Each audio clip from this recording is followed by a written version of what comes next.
del Sur, nada menos, Humberto Tumini, que está visitando la provincia de Chaco, desde Córdoba para todo el país, podría decirse, Humberto. Sí, de Córdoba relativamente, porque vivo en Buenos Aires. Proyectando Pero Buenos el Aires. acento no se le va, Humberto. No, nada, eso no se va para nada, para nada. El acento permanece ahí.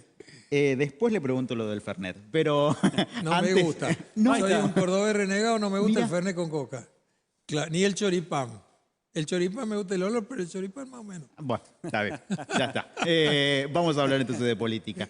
Estuvieron hace algunos minutos reunidos con la militancia de aquí de Chaco. Cuéntenos cómo ha ido ese encuentro y cuáles son las perspectivas de desarrollo en cuanto a la fuerza política aquí para la provincia. Bueno, sí, efectivamente nos reunimos, hicimos una reunión de dirigentes en realidad, ¿no? Había unos 150 dirigentes de toda la provincia del Chaco. ¿Qué es lo que vengo haciendo, digamos? Bueno, porque se avecina una situación nueva. Lo veo a Jesús ahí en la... En las imágenes. Se acerca una situación nueva en la Argentina, muy compleja, entonces venimos discutiendo con nuestra dirigencia, ¿no? Vengo de Corrientes, hicimos lo mismo, mañana me voy a Formosa. Es muy interesante, porque además en el caso concreto de acá de Chaco están en el medio de un proceso electoral, digamos, Sí. ¿no? Un proceso electoral también, que tiene sus complejidades, sus dificultades, pero están muy entusiasmados, digamos, ¿no? Están muy entusiasmados.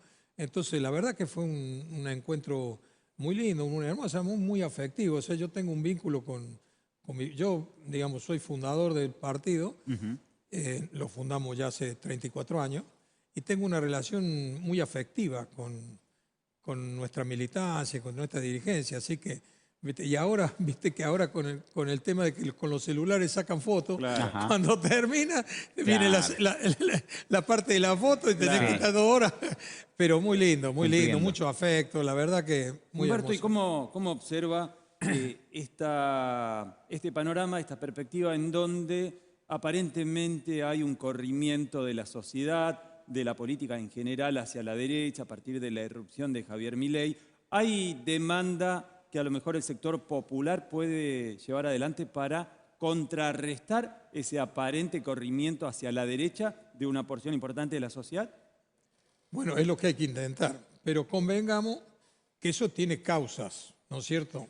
Si uno analiza, ¿no es cierto?, la irrupción de Néstor Kirchner en el 2003 fue producto de él que se vayan todos, pero el que se vayan todos era la dirigencia justicialista y la dirigencia radical que estuvieron con Menem y con De la Rúa. Y llevaron adelante un proyecto con Cavallo de carácter neoliberal. Entonces el derrumbe y el fracaso de ese proyecto, ¿no es cierto?, llevó a la sociedad a posiciones nacionales, populares, progresistas, que fueron interpretadas por Kirchner, sobre todo después que llegó al gobierno, ¿no? Llegó al gobierno en una alianza con Duhalde, 22% de los votos, pero después irrumpió en el gobierno. Ahora el problema es que nosotros tenemos un gobierno nacional que subió con una impronta nacional, popular, vamos a ser mejores, vamos a llenar la heladera, y en realidad tiene una administración muy deficiente del gobierno, ¿no? Muy deficiente. Uno Por escucha a supuesto, gente del gobierno, Humberto, y ponen algunos reparos que pueden ser atendibles. Por ejemplo, la cuestión de la pandemia, la cuestión de la guerra Ucrania-Rusia, la sequía ahora. Totalmente. ¿Considera que esos son atenuantes, pero que no justifican del todo el desarrollo de la gestión? y, por ejemplo, el conflicto interno del gobierno no te lo explica eso, ¿no es cierto? Que incide directamente sobre la marcha del gobierno. Entonces, en realidad, o sea, ¿qué ve la sociedad? ¿No es cierto? Una situación muy mala en el terreno económico, un conflicto intenso dentro del gobierno. Entonces, eso abre el camino a que penetren ideas de derecha, presentadas por Milei como ideas nuevas. ¿Qué van a ser ideas nuevas? Es la idea de la vieja derecha de toda la vida. ¿Viste? Esto de la dolarización, ¿no es cierto? La dolarización la planteaban Roque Fernández y Pedro Pou a finales de la década de los 90 y lo planteó Cavallo en el gobierno de la Rúa, hace 13, 14 años atrás, ¿no es cierto? O sea, no es nada nuevo. El achicamiento del Estado. Yo, que soy un hombre grande, que tengo 50 años de militancia, lo escucho desde los años 60, 70, sistemáticamente a la derecha, ¿no es cierto?, que hay que achicar el gobierno, el Estado que generó Perón. ¿Y por qué no hay que achicar el Estado que generó Perón? El problema de achicar el Estado, ¿no es cierto?, en primer lugar, El Estado, depende de quién lo maneja, ¿no es cierto? Puede ser un instrumento de desarrollo del país, ¿no es cierto? O un instrumento de freno del país.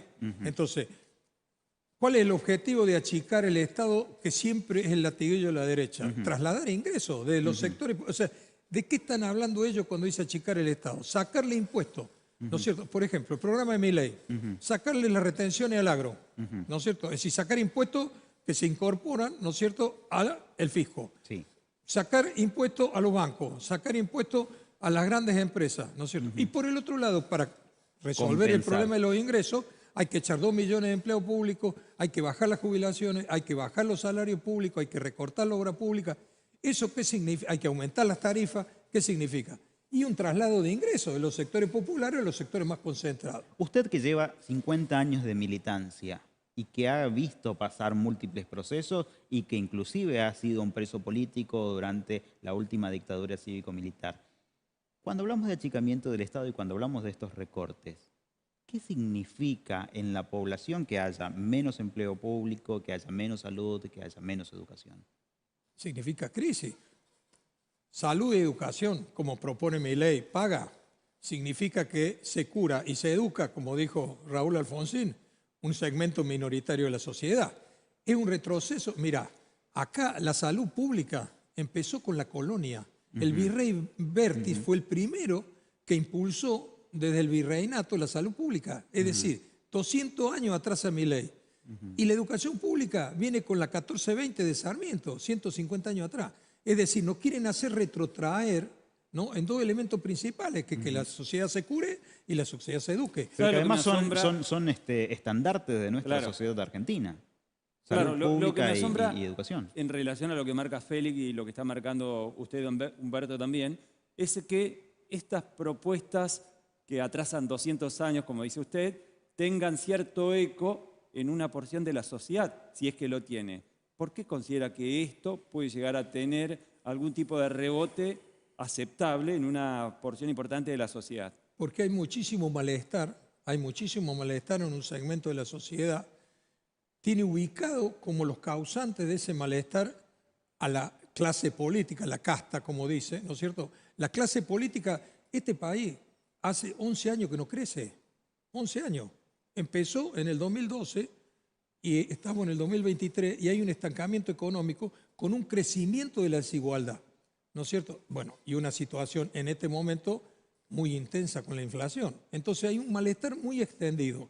Y también hay un nivel de despolitización y desideologización. O sea, falta de comprensión de que lo que significa cuando Milei dice voy a entrar con la motosierra. Claro, pero no es contradictorio eso, Humberto, porque si crece la desigualdad en donde los ricos se hacen cada vez más ricos y los pobres cada vez más pobres, votás a alguien que va a concentrar todavía mucho más ese crecimiento y esa desigualdad. Pero ¿No es contradictorio? No, porque no hay conciencia de eso, no hay conciencia de eso. O sea, la derecha tiene mucha capacidad de presentar mensajes engañosos y en realidad este gobierno, yo insisto, acá hay una responsabilidad del gobierno en esto, porque este gobierno que subió diciendo que tenía un proyecto nacional y popular, que iba a llenar la heladera, que íbamos a salir de la crisis. Es cierto que tuvo un montón de problemas, pero otras cosas las generó el propio gobierno, ¿no es cierto? Entonces, la sociedad observa que un gobierno nacional y popular es la que la lleva a esta situación. Entonces, ¿qué hace? Compra la receta vieja, dibujada de la derecha. Mira, cuando el gobierno de Raúl Alfonsín terminó la hiperinflación, ¿no es cierto? Menem, el adalid de Milei, el mejor por lejos presidente de la historia, según Milei, lo dice en un video, ¿no es cierto? Menem fue electo presidente con mentiras, pero la sociedad creyó en esa mentira. Se dejó patilla y dijo que él era como Facundo Quiroga, que era federal. Pocos gobiernos más unitarios que el de Menem. Claro, lo quiero dejar afuera del ultraderechista de esta entrevista, pero específicamente, ¿qué está pasando ideológicamente? Porque estamos llegando a este tipo de posibilidades. ¿Hacia dónde debe caminar Latinoamérica pensando justamente en el modelo de desarrollo y de inclusión que demanda, no solo por el crecimiento poblacional que viene teniendo, sino por la necesidad de administrar los múltiples recursos que hoy tiene Latinoamérica como tal para la economía que se viene? En un sentido exactamente inverso del que nos propone la derecha. Exactamente, mira, En el caso de la Argentina, se aproxima la irrupción de nuevas fuentes de riqueza. Lo saben todos los que están informados, ¿no? O sea, el agro, que es una fuente de riqueza afectada por la sequía ahora, pero nosotros tuvimos 140 millones de toneladas en el año 21, ¿no es cierto? Con una demanda internacional que mantiene la soja en un nivel de $500, ¿no? Y mantiene el maíz en un nivel de $250, ¿no es cierto? Es decir, aparte de esa riqueza que la tenemos hace mucho tiempo, ¿no es cierto? Acá viene irrumpiendo vaca muerta, y acá viene irrumpiendo el litio, y acá va a irrumpir la minería, porque nosotros, por ejemplo, el mundo marcha hacia la electricidad, energía limpia. ¿Y por dónde transmiten la electricidad? Por los cables. ¿Y qué tienen los cables? Cobre. Y nosotros tenemos cobre en toda la... Entonces, aquí irrumpen nuevas fuentes de riqueza. Ahora, esas fuentes de riqueza están en disputa. Están en disputa. Es decir, no es la primera vez que están en disputa.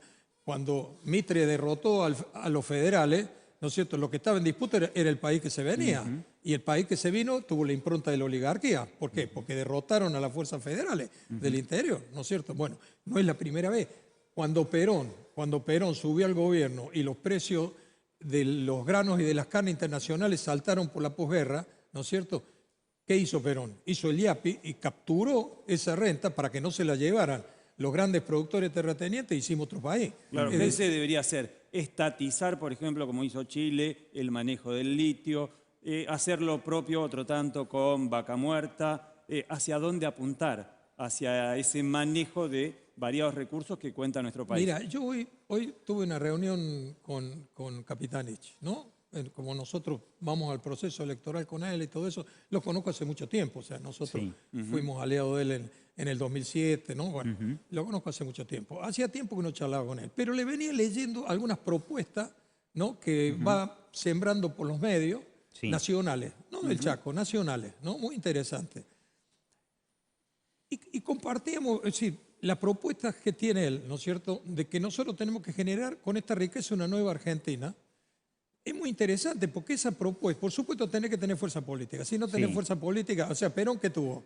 Fuerza política. Manejó el Estado y tuvo fuerza política. Entonces, le quitó esa renta y con esa renta industrializó el país, le dio derecho a los trabajadores, pero le puso en discusión la renta nacional, ¿no es cierto? Bueno, ahora se viene una renta nacional mucho más grande. Entonces, la derecha, atrás de los cuales están los grandes grupos económicos, los Estados Unidos, las multinacionales, nos pone el poder financiero internacional. O sea, esto del fondo, más la deuda privada que tenemos en dólares, nos dicen, muchachos, de la renta nacional que van a sacar de vaca muerta, nos vamos a llevar el 40% pagando deuda. Claro. Eso es lo que nos están diciendo. Entonces hay una disputa por la deuda. Esa es la contradicción principal que se viene en la Argentina. Esa es la contradicción principal. Lamentablemente este gobierno está en un proceso de crítica de una parte mayoritaria de la sociedad que se le hace muy difícil decir nosotros vamos a encabezar, ¿no es cierto?, un proyecto nacional nuevo. Es muy difícil de verlo. Pero acá hace falta un proyecto nacional para contraponerlo a la derecha, porque estamos discutiendo la Argentina que se viene con plata. Porque una cosa es la Argentina sin plata y otra cosa es la Argentina con plata. Así es. Esto es así. ¿Cuándo subió Irigoyen? ¿Cuándo subió Irigoyen? El primer gran cambio después de la derrota del federalismo. Cuando había plata de la posguerra, de la Primera Guerra Mundial. Entonces eso le permitió, ¿no es cierto?, llegar al gobierno. No transformó profundamente el modelo agroexportador, pero transformó. Hizo YPF, o sea, bueno. Después llegó Perón y hizo lo mismo. Néstor Kirchner, no sé, llegó con la soja. Con la una derecha, además, una derecha derrotada y atomizada y la soja. Y con eso pudo poner en su primer gobierno en marcha un proyecto nacional. Después no tuvo la consistencia suficiente, pero pudo hacer eso. Ahora se viene eso. El problema es que tenemos una derecha que nos lo disputa con fuerza. Ese es el problema. Tenemos una derecha con fuerza, entonces necesitamos un proyecto nacional duro, consistente, amplio, con consenso. Eso charlaba yo hoy con Capitanich, ¿no es cierto? Y coincidíamos. Claro. Ese es el gran debate de la Argentina. Capitanich puede ser presidenciable, cortito porque me matan, pero puede ser el presidenciable que encauce esa causa popular. 2027. Bueno, no lo veo ahora. Bien. No, yo le vi algún entusiasmo, ¿no? Pero está muy complejo el proceso interno del Frente de Todos, ¿no? Está muy difícil el proceso de este gobierno. Yo veo que es difícil, ¿no? A mí me parece, me dice, nos va a apoyar, mira, le digo, nosotros vamos a ir con Jesús Escobar a las elecciones con esta propuesta. Pero si llegas al balotaje, te Puede vamos a aprobar en el balotaje. Humberto, muchísimas gracias por estos minutos. Nos quedaríamos hablando sin lugar a dudas muchísimo más. Muchísimas gracias una vez No, por un millón de acompañarnos. gracias a ustedes y muchas felicitaciones. Roberto, No, por buen fin favor. de semana. Hasta la próxima. Mañana en Formosa entonces. ¿Eh? Mañana en Formosa. Mañana en Formosa. Bien. Mañana en Formosa.